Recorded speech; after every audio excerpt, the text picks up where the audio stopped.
నా విషయంలో కూడా నా మొదటి కుమారుడు దేవుడు అన్నాడు, స్పష్టంగా చెప్పాడు, precise God is always very clear crystal.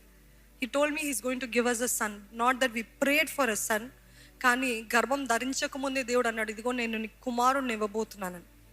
అన్నప్పుడు చాలామంది అనేకమైన మాటలు మాట్లాడారు, అవ్వదు, కుదరదు, జరగదు, అందరికీ ఆడపిల్లలు, నీకు కూడా ఆడపిల్లలే అని ఈ మాటలు మాట్లాడుతున్నప్పుడు obviously as a human we say okay, maybe not, అవును జరగదేమో, కుదరదేమో, లేదో నాకు ఏదో ఊరికే వచ్చిందేమో ఆ వాగ్దానము. మీరు కూడా అనుకుంటున్నారు ఊరికే వచ్చిందేమో ఆ వాగ్దానం.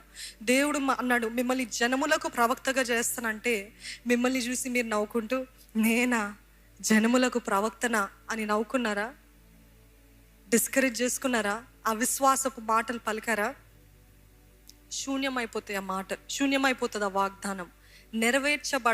బడకుండటానికి మీరే అడ్డుబండగా మారారు. ఈరోజు మన జీవితాల్లో కూడా అదే రీతిగా నా జీవితాల్లో అలాగ మాట్లాడారండి, అవ్వదు అవ్వదు అవ్వదని. కానీ దేవుడు మాట ఇచ్చిన దేవుడు నమ్మదగిన వాడు. ఆయన మాట ఇచ్చినట్టే జరిగింది. దేవుడు మీకు వాగ్దానం ఇచ్చాడు, ఈ రీతిగా నేను చేస్తాను, ఈ రీతిగా నేను స్థాపిస్తాను, ఈ రీతిగా నేను హెచ్చిస్తాను, నిన్ను జనములకు ప్రవక్తగా చేస్తాను. నువ్వు ఇప్పుడు ఒంటరి వాడుకున్నావు కానీ 1000 మంది అవుతావు.